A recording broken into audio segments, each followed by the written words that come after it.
Hello, and welcome to Greened Out Global. I am Maya, your host for today, here with my co-host Greta. Hey guys! And this first episode is an introduction to our mini-series about global environmental activism. So we're going to talk about some background information and just kind of get into what we're going to be talking about. So environmental activism, the definition that I researched was it's a series of actions that individuals or groups take to aid or protect the environment. And so I think for most people, the first thing that comes to mind is sort of like protests and walkouts. And you've participated in some of these things, right? Yeah, a few. Not just environmental either, like other social justice themes, yeah. Have you done anything locally? I remember in middle school there was a few things when Greta Thunberg was doing her strikes for climate, but there's not like a ton of local things. Mm-hmm. And so additionally can also be occupations that work to implement action on various levels, especially like calling to action from government officials. So some organizations are on a much larger scale, and they've caused the massive mobilization of different actions, and this is what grassroots movement is. So it's a type of movement or campaign that's goal is to just mobilize individuals to influence an outcome.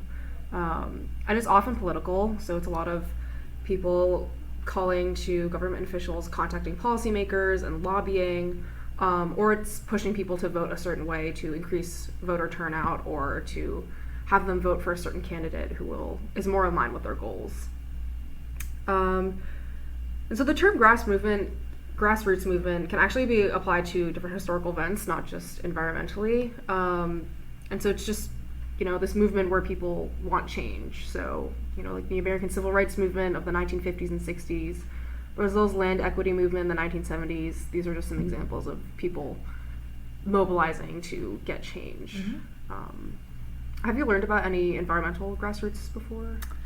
I took a course over the summer and we learned about a few grassroots movements in Africa. I think we're going to talk about her later, but Wangari Maathai I learned about. Yeah. But it's been very limited in school so far. Yeah, I remember learning about the term grassroots movement like very vaguely. I think when I researched Wangari Maathai in like my freshman year for like an individual project, but not much like as a class. I feel like we haven't really covered. I think in history it's more prevalent because we did learn about civil rights, but I think it was not emphasized how it started and how it is grassroots, and more just like the effects on the U.S. that it had. Yeah, absolutely. And so within the environmental realm, the grassroots movement has become a major driving force in advocating for environmental rights. And so grassroots is a nonprofit that educates the public, and it emphasizes the links between environmental and human health, which I feel like is really important because I feel like people don't really see the negative effects of climate change and our health as directly. Especially, I feel like we are very fortunate to live in an area where our health isn't severely affected by environmental changes, and so we don't really talk about it as much. Yeah.